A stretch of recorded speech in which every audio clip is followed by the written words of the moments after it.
இப்போ இது பார்ப்போம். கல்வி அமைச்சின் இசுருபாய அலுவலகம் அமைந்துள்ள இடம் பத்திரமுள்ள தற்போது இருக்கிற இடம் தலைமையம். சரியா? இலங்கையில் கல்வித்துறையில் நிபுணத்துவம் பெற்ற பல்கலைக்கழகங்கள் எவை? கொழும்பு பல்கலைக்கழகம், திறந்த பல்கலைக்கழகம். தெற்காசியாவில் மிக உயர்ந்த கல்வி அறிவினை கொண்ட நாடு இலங்கை. யுனெஸ்கோ நிறுவனத்தின் தலைமையகம் அமைந்துள்ள இடம் பாரிஸ். தேசிய தொலைத்தகவல் அதாவது NVQ முறை அறிமுகப்படுத்திய நாடு ஐக்கிய ராஜ்யம் அதாவது UK. சரியா? அடுத்தது ஐநா சபையினால் பிள்ளை என ஏற்றுக்கொள்ளப்பட்ட வயது 18 வயது.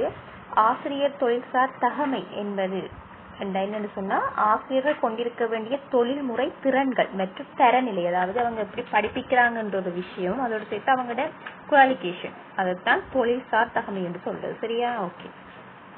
ஜப்பானிய கைவின் அணுகுமுறை எதனை குறிக்கின்றது? தொடர்ச்சியான மேம்பாடு.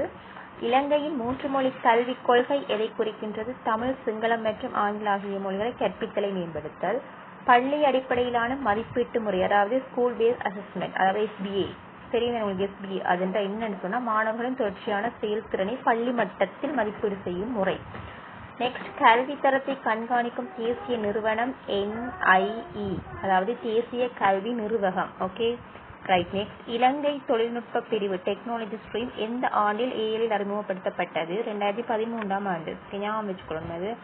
அடுத்தது 1000 செகண்டரி ஸ்கூல்ஸ் ப்ரோக்ராமின் நோக்கம் என்ன? அதாவது 1000 2ஆம் நிலை கல்வியின் நோக்கம் கிராமப்புற பாடசாலைகள் இருக்கிற கல்வி வளத்தை மேம்படுத்த வேண்டும். நெக்ஸ்ட், கல்வி தகவல் மேலாண்மை முறைமை அதாவது EMIS என்றால் என்ன? கல்வி தொடர்பான தரவுகளை சேகரித்து பகுப்பாய்வு செய்து நிர்வாக தீர்மானங்களுக்கு பயன்படுத்தும் முறைமைதான் EMIS என்று அழைக்கப்படும். சரியா? அடுத்தது, இலங்கையில் ஆசிரியர் நியமனத்துக்கான முக்கிய தகுதி கல்வியல் டிப்ளோமா அல்லது பட்டப்படிப்பு மற்றும் ஆசிரியர் பயிற்சி தகுதி 3 இருக்கு. டீச்சிங் குவாலிஃபிகேஷன் இருக்கு, டீச்சிங் ட்ரைனிங் குவாலிஃபிகேஷன் இருக்கு, அடுத்தது நம்ம டிகிரி ஹோல்டர். Okay right. பாடசாலை மேம்பாட்டு குழுவில் பங்கு என்ன? பள்ளி நிர்வாகம், வள மேம்பாடு மற்றும் சமூக பங்களிப்பை ஒருங்கிணைத்தல். கல்வித்துறையில் 2020க்கு பிறகு முக்கிய சவால் என்ன? 2020க்கு பிறகுன்னு சொன்னா உங்களுக்கு நல்லா தெரியும். 2019 கோவிட்-9 காரணமாக ஏற்பட்ட கற்றல் இழப்பை ஈடு செய்யும் நடவடிக்கைகள் மற்றும் டிஜிட்டல் கல்வியை இடைவெளி குறைத்தல். அதாவது தெரியும் எல்லாம் போன்ல எல்லாம் போன் சொல்லி பிள்ளைகள் எல்லாம் போன் அதை கொஞ்சம் குறைக்கிற திட்டமும். மற்றது இப்போ எக்ஸாம் எல்லாமே மாறி இப்போ வளமையாக எடுக்கிற மாதிரியே இல்லை. இப்போ தான் கொஞ்சம் எல்லாம் மாறி மாதிரி வேறு இதுக்கு மேலே அப்படி இருக்கலையே. அப்போ அதை ஃபுல்லாக சேஞ்ச் பண்ணுறதுக்கா. Okay right. அடுத்தது, புதிய கல்வி சீர்திருத்தத்தின் தாரக மந்திரம் என்ன? கல்வியின் மாற்றம், நாட்டின் மாற்றம். அடுத்தது, இந்த சீர்திருத்தங்களை முன்னெடுக்கும் அமைச்சின் பெயர். இந்த சீர்திருத்தம் எந்த சீர்திருத்தம்? இப்போ நம்ம பார்த்து வர கல்வி சீர்திருத்தம் தானே தானே. ஓகேயா? கல்வி, உயர்கல்வி மற்றும் தொழிற்கல்வி அமைச்சு. தொடர்ந்து அந்த கேள்வி வார வடிவா நான் அப்படியே உங்களுக்கு இந்த தந்திருக்கேன். சரி, அது இருந்தால் கல்வி சீர்திருத்தம்னா கல்வி, உயர்கல்வி மற்றும் தொழிற்கல்வி அமைச்சு. ரைட். அடுத்தது, புதிய கல்வி சீர்திருத்தத்தின் முக்கிய நோக்கம் என்ன? 21ஆம் நூற்றாண்டின் சவால்களுக்கு தயாரான ஒரு குடிமகனை உருவாக்குதல். சரியா? அடுத்தது, சீர்திருத்தத்தின் மூலம் எத்தகைய வளர்ச்சி அடைய எதிர்பார்க்கப்படுகின்றது? நிலையான தேசிய வளர்ச்சி மற்றும் நாட்டின் அமைதி.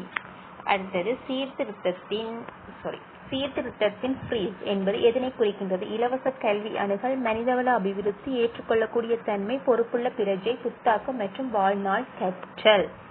வச்சுக்கொள்ளுங்க. இலவச கல்வி அணுகல், மனிதவள அபிவிருத்தி, ஏற்றுக்கொள்ளக்கூடிய தன்மை, பொறுப்புள்ள பிரஜை, புத்தாக்கம் மற்றும் வாழ்நாள் கற்றல். 21ஆம் நூற்றாண்டின் திறன்களை வளர்த்தல் எத்தகைய நோக்கமாக கொண்டுள்ளது? அது ஒரு முக்கிய இலக்காக கொள்ளப்பட்டுள்ளது.